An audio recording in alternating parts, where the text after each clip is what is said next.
Ultra-processed people. The truth about the food that isn't food. An in-depth, comprehensive guide for understanding and transforming our relationship with ultra-processed foods. Introduction. Hello and welcome. Thank you for choosing to spend your time with us today. If you're here, it means you care about what you're eating, what you're feeding your family, and how it all impacts your health. Whether you're someone deeply invested in nutrition science or just starting to think about what's on your plate, this deep dive is for you. Today, we are going to explore a topic that directly affects every single person on this planet. Ultra-processed food, or UPF for short. You'll learn exactly what UPFs are, how they are engineered to dominate your diet, the real impact they have on your health, mental well-being, and even the environment, and most importantly, what you can do about it. This is not just about food. It's about power, health, and the future of society. So, stay with me until the end, because this is more than information. It's knowledge that empowers you. Part 1. What are ultra-processed foods, UPFs? Defining UPF. Ultra-processed food is not just junk food. That term isn't sufficient to capture the scope and scale of the issue. UPFs are industrial formulations. They're not created in kitchens but in labs and factories. These are products designed for long shelf lives, maximum profitability, and hyperpalatability, not for health. Unlike traditional processed foods like cheese, pickles, or canned beans, UPFs are made mostly from substances extracted from foods, oils, fats, starches, proteins, and modified with industrial processes. They typically contain additives you'd never use in home cooking. Emulsifiers, colorings, flavor enhancers, preservatives, anti-caking agents, humectants, sweeteners, artificial and otherwise. How to recognize a UPF. It comes in shiny packaging. It has a long list of ingredients, including ones that are impossible to pronounce or sound like they belong in a lab. It's often marketed as healthy, low-fat, high-protein, or plant-based, but it's still highly industrialized.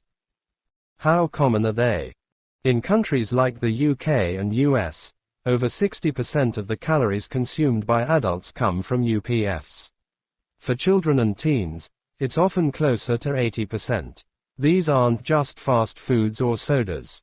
They're protein bars, yogurt drinks, vegan meats, and so-called healthy cereals. Part 2. How did we get here? A brief history of UPF. The origins of food processing. Historically, humans processed foods for preservation and safety. Fermentation, drying, and smoking extended shelf life. Bread and cheese are early examples of food processing that made life easier and food safer. But everything changed with industrialization. In the late 19th and early 20th centuries, industrial food production took off: margarine, canned foods, and powdered milk. Then came TV dinners and instant noodles, and in more recent years, an explosion of convenient, ready-to-eat meals and snacks. The business of ultra-processing. Corporations realized they could dramatically increase profits by creating cheap foods with low-cost ingredients that triggered reward pathways in the brain. Engineering food meant they could manipulate taste, texture, color, shelf life, and most importantly, they could make it addictive. By controlling the food supply, these corporations took over not only what we eat but how we eat. Meals became faster, more convenient, but also less nourishing. Part 3. The science behind why UPFs are addictive. Hijacking the brain's reward system. UPFs are not just food. They're highly engineered products designed to trigger the brain's reward system. The key mechanism, the dopamine response. When you eat something that hits the right combination of fat, sugar, and salt, your brain releases dopamine, making you feel pleasure. But unlike natural foods, which balance flavor with satiety, UPFs are engineered to keep you eating beyond fullness. Bliss point engineering. The Bliss point is the exact formula of salt, sugar, and fat that makes food irresistible. UPFs are designed to hit this point with precision, keeping you coming back for more. Disruption of satiety signals.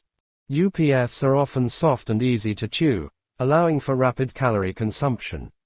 They lack fiber and bulk, which normally slow eating and help the body signal when it's full. This leads to overeating, and eventually, to weight gain, metabolic dysfunction, and chronic disease. Part 4. The health impacts of UPFs on the human body. 1. Obesity and metabolic disorders. The global rise in obesity parallels the rise in UPF consumption. These foods contribute to excess calorie intake, abnormal fat storage, especially visceral fat, metabolic syndrome, including insulin resistance. 2. Type 2 diabetes. Regular consumption of UPFs with high sugar content causes chronic blood sugar spikes, leading to insulin resistance and eventually type 2 diabetes. 3. Cardiovascular disease. UPFs are typically loaded with trans fats, excessive sodium, and additives that promote inflammation, raising the risk of high blood pressure, atherosclerosis, heart attacks and strokes. 4. Cancer. The International Agency for Research on Cancer has classified processed meats as Group 1 carcinogens, alongside tobacco. Additives like nitrites and emulsifiers are implicated in increasing cancer risk, particularly colorectal cancer. 5. Gut health and the microbiome. UPFs degrade gut health by reducing microbial diversity, promoting the growth of harmful bacteria, damaging the intestinal lining. This leads to leaky gut, inflammation, and a higher risk of autoimmune disorders. Part 5. The psychological and cognitive consequences. Mental health impacts. UPFs are associated with higher rates of depression, anxiety, cognitive decline. Chronic inflammation and gut dysbiosis impair the production of neurotransmitters like serotonin and dopamine, affecting mood and behavior. Cognitive function.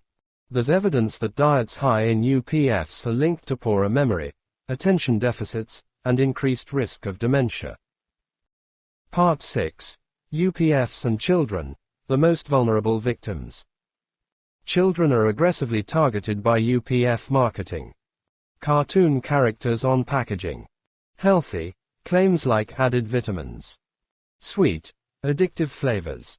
The result: rising childhood obesity rates. Early onset type 2 diabetes. Behavioral issues related to poor nutrition. Part 7. Societal and environmental costs of UPFs.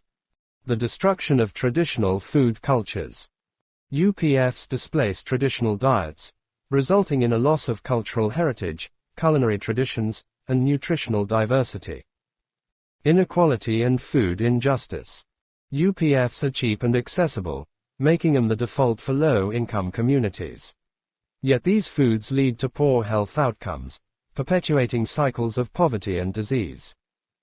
Environmental impact. UPFs rely on monoculture crops, corn, soy, wheat.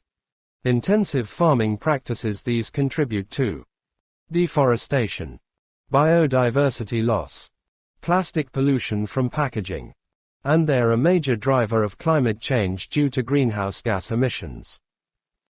Part 8. Can we escape the UPF trap? Personal actions. Prioritize whole foods, fruits, vegetables, whole grains, legumes, nuts, seeds. Cook at home. Regain control over what you eat. Be mindful of labels. Avoid products with a long list of additives. Stay hydrated. Thirst often masquerades as hunger. Plan meals and snacks. Avoid last-minute UPF temptations. Be patient and persistent. Change doesn't happen overnight. Start small. Replace one UPF snack with a homemade alternative.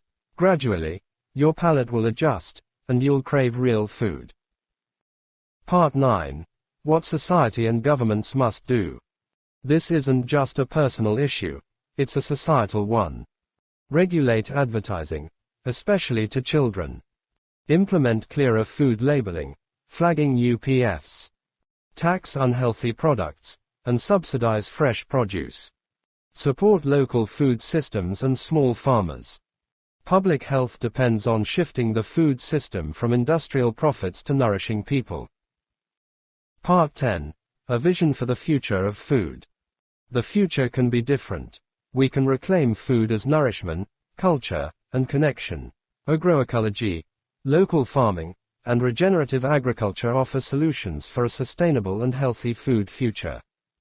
You have a role to play. Every time you choose an apple over a packaged snack, you vote for a better world. Conclusion. Knowledge is power. Take control of your health.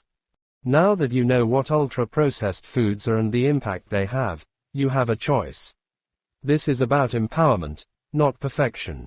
Every small change makes a difference. Thank you so much for staying with us until the end of this deep dive.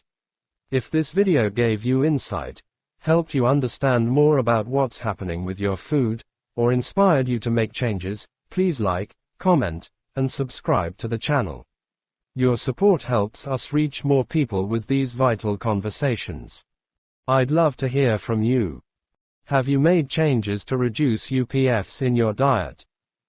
What challenges have you faced, and what successes have you experienced? Leave a comment below and share your journey. And remember, every healthy choice you make is a powerful step toward a healthier life. Stay informed, stay empowered. See you in the next video.